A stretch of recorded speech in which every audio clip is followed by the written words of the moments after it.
एक लड़की बहुत ट्रबल क्रिएट करती है तो उसके स्टेप फादर उसे बहुत ही डेंजरस से कैंप में भेज देते हैं जहाँ पर बहुत सारी इलीगल चीजें चलती है। उसी लड़की का बॉयफ्रेंड उस लड़की को ढूंढते हुए उसी कैंप पर पहुंच जाता है। अब आगे क्या होगा ये आज की हमारी मूवी बूट कैंप, जो 2008 की एक थ्रिलर हॉलीवुड मूवी है, इसमें हमें पता चलेगा। स्टार्ट करने से पहले मैं आप सबसे रिक्वेस्ट करता हूँ, अगर आपको वीडियो अच्छा लगता है तो प्लीज इसे लाइक और कमेंट जरूर कर दीजिएगा। अब बिना किसी देरी के एक्सप्लेनेशन स्टार्ट करते हैं। मूवी स्टार्ट होती है और हम एक लड़के को देखते हैं जिसका नाम है बेन। वो एक शॉप में काम करता था। उसके शॉप में एक लड़की आई जो कहती है, तुमने मुझे एक बहुत ही घटिया चीज सेल की थी, मुझे तुमसे अकेले में बात करनी है। यह लड़की और कोई नहीं तो उसकी गर्लफ्रेंड सोफी ही थी। उसे लेकर गए और ये दोनों मेकआउट करते हैं। एक पार्टी होने वाली थी, यहाँ पर सोफी ने उसे इन्वाइट किया। सोफी के घर पर उसके पेरेंट्स ने बहुत सारे लोगों को इन्वाइट किया हुआ था। एक्चुअल में उसके फादर की 2 साल पहले डेथ हुई थी। उसकी मदर ने किसी और से शादी कर ली है। सोफी को अपने स्टेप फादर अच्छे नहीं लगते तो उसे जलील करने के लिए उनके फ्रेंड्स के सामने उसने एक वीड की सिगरेट उसे दिखाई। कहती है क्या ये आपकी है। इसे स्टेप फादर को बहुत ज्यादा गुस्सा आ जाता है तो सबके सामने उसे एडमिट करने के लिए कहते हैं कि उसने अभी अभी झूठ कहा था। नेक्स्ट सीन में हम देखते हैं कि सोफी और बेन की पार्टी चल रही थी। बेन ने नोटिस किया कि सोफी के आर्म पर एक निशान है। उसके स्टेप फादर ने उसे बहुत ही जोर से पकड़ा था तो ये बहुत ही लाल हो चुका था। सोफी बेन से कहती कि मुझसे शादी कर लो, इसके बाद मुझे मेरी मदर के पास नहीं रहना पड़ेगा। बेन कहता है हमें इस रीजन की वजह से शादी नहीं करनी चाहिए, हमें एक दूसरे से प्यार करते हैं, ये रीजन होना चाहिए। ये दोनों इंटीमेट होने वाले थे तभी वहां पर कुछ अजीब से लोग पहुंच गए। वो जबरदस्ती सोफी को वहां से लेकर जाते हैं। बेन सोफी के पेरेंट्स से पूछता है कि ये सब क्या हुआ, तो पेरेंट्स ने कहा कि सोफी को इस सब की जरूरत थी, उसे अब वो एक कैंप में भेजने वाले हैं। बेन कहता है कि आप उसके साथ ऐसा कर कैसे सकते हो। जिस कैंप में सोफी को भेजा गया है ये कोई भी नॉर्मल कैंप नहीं। जो बच्चे ट्रबल क्रिएट करते हैं उन्हें इस कैंप में भेज दिया जाता है जहां पर बहुत ही स्ट्रिक्ट डिसिप्लिन की वजह से उन्हें सुधारने की कोशिश की जाती है। अब इसके लिए उन्हें बहुत बड़ी बड़ी सजा भी दी जा सकती है। अगली सुबह जब सोफी को होश आया तो फिजी के एक आइलैंड पर थी। उसके साथ कुछ और भी लड़के थे जिन्हें भी इस कैंप में भेजा गया था। इन सबको जबरदस्ती एक बीच के पास ले जाया जाता है। सबका आइडेंटिफिकेशन हुआ और उनके पैर में एक डिवाइस लगा दिया गया। इस डिवाइस में ट्रैकर था जिससे कोई भी बचकर भाग ना सके। यहाँ सिक्योरिटी का हेड लोगन था। लोगन सबसे कहता है कि कोई भी यहाँ से बचकर जा नहीं सकता क्योंकि आसपास पूरा पानी है, तैर कर कभी भी किनारे तक तुम नहीं पहुंच सकते। इन सबको फिर एक सीमेंट के स्क्वायर से बांध दिया गया। लोगन कहता है कि हम सबको स्ट्रांग बनाने वाले हैं, जितने जल्दी तुम सीख जाओ उतना ही तुम्हारे लिए अच्छा होगा। रात में किनारे पर पानी आने लग गया। ये सब लोग डूबने लग गए थे। पूरी रात खुद को बचाने के लिए तड़पते रहते हैं। अगली सुबह इस कैंप का ओनर नॉर्मन इनके पास है, वो इन्हें वेलकम करता है। सोफी कहती है कि ये किस तरीके का वेलकम है, रात भर हमें तड़पना पड़ा था। नॉर्मन ने कहा कि जिस तरीके से तुम्हें फील हुआ, तुम यही चीज अपने पेरेंट्स को इतने सालों तक फील कराते आ रहे हो, वो भी तुम्हारी वजह से स्टक थे। इस कैंप में तुम्हें सही तरीके से बिहेव कैसे करना है ये सारी चीजें सिखाई जाएगी। दूसरे लड़के नॉर्मन को गालियां देने लग गए थे। एक को इन्होंने बहुत ज्यादा मारा। इन सबको एक लड़की से इंट्रोड्यूस करवाया गया जिसका नाम था एलन। एलन यहाँ पर पिछले 2 साल से थी और अब इस आइलैंड से वो जाने वाली थी क्योंकि अब वो सुधर चुकी थी। एलन सबको यहाँ पर सारी चीजों को लेकर गाइड करती है।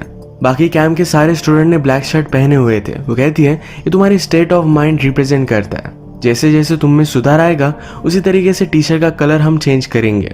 पहले येलो होगा, उसके बाद व्हाइट, और इसके बाद वो घर जा सकते हैं। सोफी जिस कैंप में थी वहां पर उसकी एक फ्रेंड बनी जिसका नाम था ट्रीना। ये दोनों डिस्कस कर रहे थे कि एलन जब यहाँ पर आई तो उसकी कंडीशन क्या थी। एलन ने कहा कि मैं बहुत ही ज्यादा फैट थी, अब यहाँ पर रहने के बाद वो शेप में आ चुकी है और उसका कोई भी मजाक नहीं उड़ाएगा। वो फैट थी तो इस वजह से टेंशन में खुद को हर्ट करती थी। अब उसका माइंडसेट बहुत ही स्ट्रांग हो चुका है। घर पर बेन ने सोफी की मदर से बात करने की बहुत कोशिश की। वो बार बार उसे कॉल करता था। एक दिन फिर सोफी की मदर बेन से मिलने के लिए आई। बेन ने उसे समझाने की कोशिश की कि सोफी ऐसा कुछ भी डिजर्व नहीं करती। बेन पूछता है कि वो कैंप कहाँ है। सोफी की मदर ने उसे बता दिया। बेन ने कहा कि तुम्हें उसे प्रोटेक्ट करना चाहिए। सोफी की मदर को बुरा लगा और वहां से चली जाती है। बेन ने उस कैंप के बारे में बहुत सारी इंफॉर्मेशन निकलवाई। वो घर में अजीब तरीके से बिहेव करने लग गया। उसने एक ड्रग डीलर से ड्रग्स बाय किए, खुद को इंजेक्ट करने लग गया था। इसी के पैरेलल में सोफी को यहाँ एडजस्ट होने में बहुत ही टाइम लगता है। इन दोनों को एक दूसरे की बहुत याद आ रही थी। एक दिन कैंप में सोफी ने देखा कि इस कैंप में एक होल भी बनाया हुआ है। जो लड़के कुछ बात मानते नहीं उन्हें इस होल में डाल दिया जाता है। ये बहुत ही डेंजरस पनिशमेंट थी। एक दिन सब लोगों को एक जगह पर बुलाया गया। ट्रीना को सबके बीच में खड़ा किया जाता है। नॉर्मन कहता है ट्रीना को यहाँ आए हुए 3 वीक हो चुके हैं।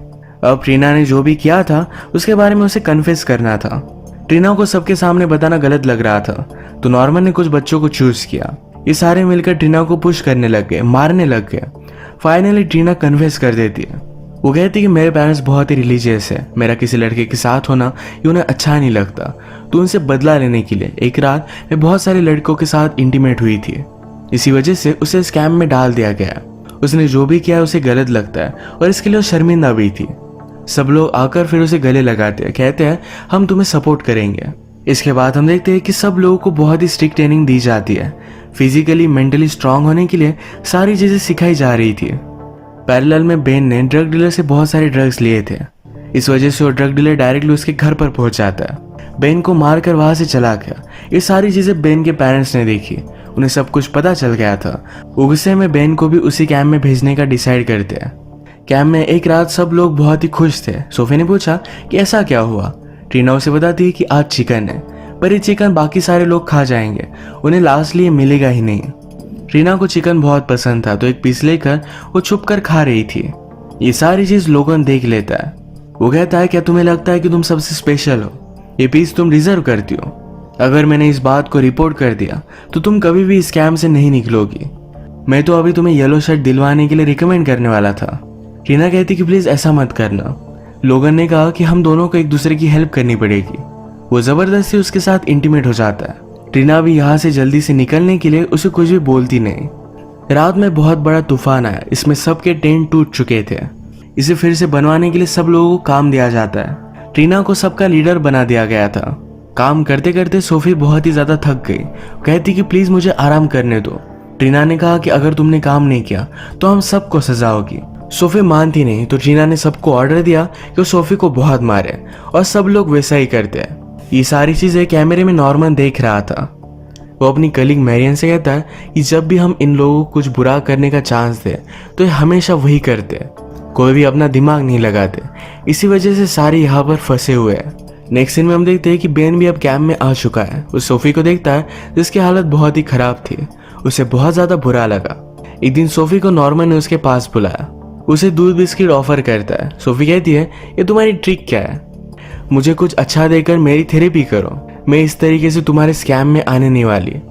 बाकी सब लोगों को लगता होगा तुम बहुत ही लाइफ चेंज करते हो, पर मुझे ऐसा नहीं लगता। नॉर्मन फिर भी उससे क्वेश्चन पूछता है। उसने कहा कि तुम्हारे मदर फादर ने तुम्हें यहाँ भेजा क्यों। सोफी कहती कि मेरे स्टेप फादर ने मुझे यहाँ भेजा, मेरी मदर कभी भी ऐसी बात नहीं करती। सोफी को गुस्सा आ गया और वो यहाँ से चली जाती है। रात में बेन सोफी के पास आकर बैठता है।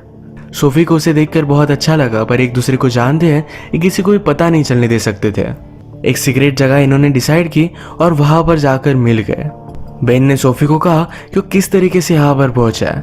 वो कहता है कि अब हम दोनों यहाँ से निकल जाएंगे, तो तुम्हें बचाने के लिए आया हो। सब सोकर सोफी के आंखों में आंसू आ गए थे। अगले दिन बेन की भी ट्रेनिंग स्टार्ट हो जाती है। उसमें से एक लड़का था जिसे स्विमिंग आती नहीं थी, पर फिर भी जबरदस्ती उसे करवाई जाती है। वो आज ऑलमोस्ट डूबने वाला था। नेक्स्ट सीन में हम देखते हैं कि लोगन और ट्रीना के बीच में डील हुई थी। इस वजह से ट्रीना को येलो टी शर्ट मिल जाता है। और सोफी को भी यहाँ आए हुए 4 वीक्स हो चुके थे, तो सबके सामने कन्फेस करने के लिए उसे बुलाया जाता है। वो कन्फेस कर नहीं थी, तभी सबको बुलाया गया और सोफी को बहुत मारते हैं। रोते रोते फिर सोफी ने सब कुछ कन्फेस किया। उसने कहा कि मैंने झूठ कहा था। मेरे स्टेप फादर की पार्टी चल रही थी, जिसमें मैंने कहा कि वो मेरे रूम में आकर रोज रात मेरे साथ जबरदस्ती करते हैं। इनसे उन्हें बहुत ही ह्यूमिलिएट होना पड़ा था। सोफी को बहुत पछतावा आता है कि इस तरीके से वो झूठ बोली। आज रात बेन और सोफी ये दोनों फिर से मिले। बेन यहाँ से निकलने का प्लान कर रहा था। सोफी उससे कहती है कि शायद ये प्लेस मेरे लिए अच्छा है, मैंने झूठ कहा था और इसके लिए मैं बहुत ही शर्मिंदा हूँ। बेन कहता है कि जिस तरीके से लोग हमें ट्रीट करते हैं इस तरीके से कोई भी नहीं कर सकता, हमें जल्दी से यहाँ से निकल जाना चाहिए। नेक्स्ट सीन में सब लोग खेल रहे थे। एक लड़का था जो बेन को बहुत ही परेशान कर रहा था। वो हर बार उसे मार कर नीचे गिरा देता था। बेन ने भी उसे दूर रहने की वार्निंग दी, पर फाइनली बेन ने चिढ़कर उसके प्राइवेट में जोर से मारा। इस कैंप के सारे स्टूडेंट को कहा गया था कि आप इस तरीके से लेटर लिखो जैसे आपके पेरेंट्स आपको लेटर लिख रहे हो। ये सब लेटर्स नॉर्मन को मिलने के बाद सोफी का लेटर वो पढ़ता है। सोफी ने लिखा था कि जैसे उसकी मदर ने उसे बहुत ही स्वीट लेटर लिखा हो, पर ऐसा कुछ भी नहीं था। वो सारी चीजें फेक कर रही थी और ये बात नॉर्मन को पता चल गई। नॉर्मन की कलीग मैरियान उसे कहती है, तुमने इस कैम्प को इसी तरीके से बनाया, यहाँ पर कोई भी झूठ कह सकता है, सिर्फ सर्वाइवल के लिए। नॉर्मन की जो भी सब तरीके हैं ये हमेशा उसे सही लगते हैं, इसमें उसे लगता है कि कुछ भी गलत नहीं है। हमने मूवी के फर्स्ट में देखा था कि सबके पैर में एक ट्रैकर था। बेन स्लोली इस ट्रैकर को किस तरीके से डीएक्टिवेट करते हैं सारी चीजें सीख लेता है। उसने फिर सोफी को लेकर यहाँ से भागने का प्लान बनाया। नॉर्मन जब पेरेंट्स की कॉन्फ्रेंस लेने के लिए गया हुआ था तभी उसके ऑफिस में जाकर जल्दी से चुरा लेते हैं। मैरियन भी ऑफिस में थी पर यहीं पर वो सो गई थी। बहुत ही चालाकी से उन्होंने अपना पासपोर्ट यहाँ से निकाल लिया। नॉर्मन की आइलैंड पर बोट थी जो लेकर ये दोनों वहां से चले जाते हैं। एक बहुत ही अच्छे से होटल में आए जो बेन ने ऑलरेडी बुक कर लिया था। अब अगली सुबह प्लेन से यहाँ से निकल जाने वाले हैं। वो दोनों बहुत ही खुश थे, आज यहाँ इंटीमेट हो गए। अगली सुबह निकल पाते उससे पहले ही कैंप के लोग यहाँ पर पहुंच गए। वो फिर से उन्हें पकड़कर कैंप में लेकर जाते। नॉर्मन सबसे कहता है कि बेन और सोफी ने जो भी किया इस वजह से सबको भुगतना पड़ेगा। 3 मंथ के लिए आप सबको कोई भी ब्रेक नहीं मिलेगा। इनके यहाँ के जो होल्स थे इनमें इन दोनों को डाल दिया गया। नेक्स्ट सीन में हम देखते कि बेन को जो तकलीफ देता था उस लड़की का नाम था डैनी। डैनी की अब कन्फेस करने की बारी आती है। उससे पूछा जाता है कि तुमने किया क्या। डैनी कहता है कि मेरे स्कूल को मैं बॉम्ब से उड़ाने की इंटरनेट पर बात कर रहा था, ये मेरे पेरेंट्स ने देख लिया और यहाँ मुझे भेज दिया गया। ये सिर्फ एक मिस्टेक थी। मैं इंटरनेट पर एज ए कैरेक्टर बात कर रहा था, एक्चुअल में मैं ऐसा कुछ भी नहीं कर सकता, मैं सिर्फ एक रोल प्ले कर रहा था।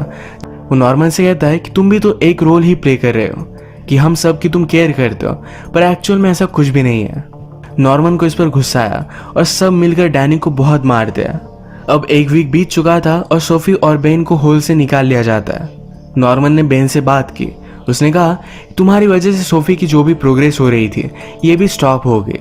मुझे पहले से तुम्हारे और सोफी के बारे में पता था, पर फिर भी मुझे देखना था कि तुम क्या करोगे। वो बेन से कहता है नेक्स्ट फ्लाइट लेकर तुम यहाँ से चले जाओगे। बेन इस बात से बहुत ही अपसेट हो गया। वो सोफी से बात नहीं कर रहा था, तो सोफी कहती कि हुआ क्या। बेन कहता है मैं यहाँ से दूर चला जाऊँ, उसके बाद ही तुम यहाँ सही तरीके से इम्प्रूव हो सकती हो। बेन जाने वाला है सुनकर सोफी को बहुत बुरा लगा। नेक्स्ट सीन में हम देखते हैं कि लोगन आज रात फिर से टीना के पास आया। उसके साथ इंटीमेट नहीं होना चाहती थी, वो लोगन उसे जबरदस्ती करता है। इस बात से वो बहुत ज्यादा डिस्टर्ब हो गई थी, वो रो रही थी। ये सारी बात सोफी ने देख ली। सोफी कहती है कि मैं किसी को कुछ भी नहीं बताऊंगी, प्लीज मुझे बताओ कि तुम्हारे साथ हुआ क्या। टीना ने उसे सब बातें बता दी। अगले दिन जब ट्रेनिंग चल रही थी फिर से सब लोगों को स्विमिंग करने के लिए कहा गया। जैसे कि हम पता है कि बेन को स्विमिंग नहीं आती, तो सबके पीछे था। सब किनारे पर पहुंच गए। बेन नोटिस करता है कि डैनी पानी में डूब रहा है। उसने लोगन को बताने की कोशिश की, पर लोगन कहता है कि डैनी को खुद स्ट्रगल करना पड़ेगा। बेन ने खुद जाकर डैनी को बचाने की कोशिश की, पर डैनी मर चुका था। लोगन भी डर गया। वो बेन से कहता है कि सिर्फ एक एक्सीडेंट था, हम सबको बताएंगे कि यहाँ से भागने की कोशिश कर रहा था, इसी वजह से उसकी डेथ हो गई। अगर तुमने मेरी बात नहीं मानी तो हमेशा मैं तुम्हें इसी कैंप में रखूंगा। ये बात बहुत ही बड़ा इशू बन गया था। नॉर्मन ने लोगन को अपने पास बुलाया। वो कहता है अब मैं तुम्हें इस कैंप में नहीं रख सकता। लोगन कहता है तुम मेरे बिना यहाँ पर कुछ भी नहीं कर सकते। नॉर्मन कहता है कि तुम यहाँ इलीगली हो, मिलिट्री को मैं कॉल करूंगा और तुम्हें घसीटते हुए लेकर जाएंगे। नॉर्मन फिर लोगन को सबके सामने लेकर आया। वो उसे भी अपने क्राइम को कन्फेस करने के लिए कहता है। लोगन ने जिनके साथ भी गलत किया था वो सारे मिलकर उसे कन्फ्रंट करते हैं। टीना ने उसे पूछा और कितनी लड़कियों को तुमने मजबूर किया ये लो टी शर्ट दिलवाने के लिए। बाकी लड़कियां सामने आई। ये सारे मिलकर लोगन को बहुत मारते हैं। बेन डैनी की डेथ से बहुत ज्यादा गुस्सा हो गया था। वो सबसे कहता है कि यहाँ पर सब चीजें गलत चल रही है, हम सबको मिलकर इस कैंप को डिस्ट्रॉय कर देना चाहिए। सब लोग इसके लिए मान गए। हर जगह पर वो आग लगा देते हैं। लोगन मौके का फायदा उठाकर अपनी गाड़ी में यहाँ से भाग रहा था। भागते भागते अपनी गाड़ी से उसका कंट्रोल चला जाता है और एक जगह पर जाकर वो टकरा गया। वहां पर ऑलरेडी आग लगी हुई थी। निकलने की उसने बहुत कोशिश की।